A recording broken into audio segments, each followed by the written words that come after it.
Ken, talk to me about what handball has meant to you, what you've gotten out of handball in your life. Well, handball has meant a great deal to me, Ben. It has brought me a lot of fame. Not only do I belong to the United States Handball Association Hall of Fame, but it also brought me into the National Sporting Goods Hall of Fame, and I'm in with some pretty heavy hitters there. How did you get into sporting goods in the first place? Well, I'm a graduate accountant from Drake University, and I did CPA work for 4 years after graduating. The company that was not champion at that time was known as Linfelt Glove Manufacturing Company, who manufactured dress gloves for men and ladies. Needed an accountant to help them straighten out their financial problems. I went with them and hoping to become a part of the action. I wanted to be a cog in some action, and as a result of that, going with them, I soon became the owner of the company. What was it about handball that made you stay with it all those years? What did you take out of the game? I took out of the game a great feeling of a lot of friendship. Even though I was never a great handball player and not even a good handball player, but I always had a lot of fun playing with people like Phil Collins and Vic Hershkowitz and Jimmy Jacobs.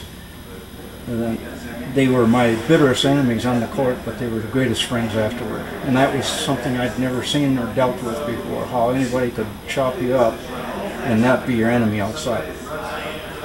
Who was the toughest on the court that you've ever played? Phil Collins. Any Phil Collins stories that come to mind? Well, Phil Collins, one of the most outstanding stories, and of course this is what brought me into the National Sporting Goods Hall of Fame, is the time that I was in Chicago and Phil and I were together, and he said, we're going to play handball tonight. We're going to play with Sammy Esposito from the Chicago White Sox and Jungle Jim Rivera. And we went to the Lake Shore Club, and as always I carried extra gloves in my tote bag, and I always made sure that they were the best that I could make. Sammy Esposito, you know, had a real problem of losing the bat when he would swing and it would fly into the stands, and he had a real problem with gripping the bat. And I gave Sammy a pair of gloves to play with, not to use for any other purpose. And he put them on, and fortunately they fit just like they'd been tailor-made. And so Sammy said to me, he said, Ken, these are too fine a glove to go on the handball court and beat them up. He said, why don't you let me try these in the batting cage tomorrow and see how they work on a bat. As you know, I have a problem with holding onto the bat. And I said, Sammy, be my guest. So that started the idea in my head about why don't baseball batters wear a glove.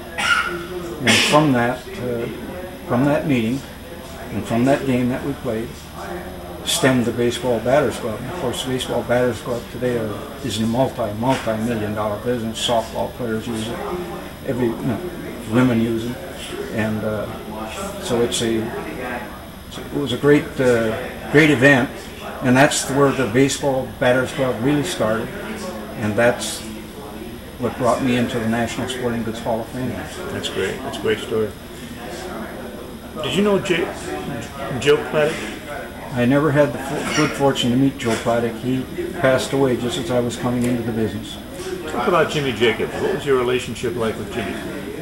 Jimmy and I had a great relationship because he wanted a glove that would fit just like a second skin. And I would make gloves for him. I'd take a pattern of his hand and I'd make gloves for him. And he would measure them and send them back to me, and this is off, and this is off a millimeter, and this is off a millimeter.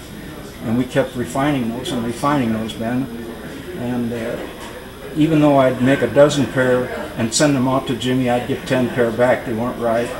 Or I'd send a 6 pair out and 4 pair would come back.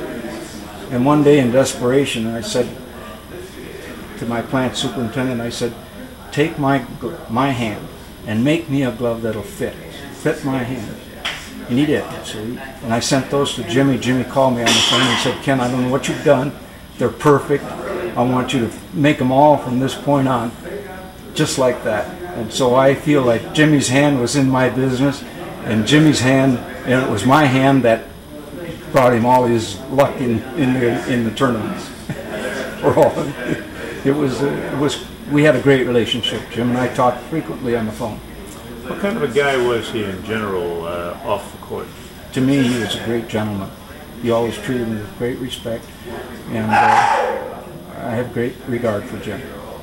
Doug, is there anything that you'd like to ask? Well, no, but I think, did we get the shot of Ken's hand when he was describing? You could see the hand in the frame when he was talking about making gloves. No, just now? Yeah. No. We should get that cut away also. Okay, what do you want to do? Well, if you could tell that story again, just as you did about, start with the part that you'd send him SIGs and he'd make changes and so on, and then go on to say one day you took your hand. And you want to feature your hand because we just saw your face before, so we'll be able to put that in. As you know, Ben, Jim was very critical about the gloves that were on his hands. He wanted them to fit just like a skin. And so I would make 6 pair for him, and I'd get 4 pair back with all kinds of marks on them, a millimeter off here and a millimeter off there. And we would change those, and then I'd send him another 6 pair or 12 pair, and I'd get 10 pair back or another 4 pair back. I never could seem to come up with the right pattern. So one day in desperation, Jimmy needed gloves, and I was frustrated. I went back and I said to our plant superintendent, I said, take my hand, and I want you to make me a glove just like that. And I said, and if it fits me, I'm going to make sure that it fits Jimmy.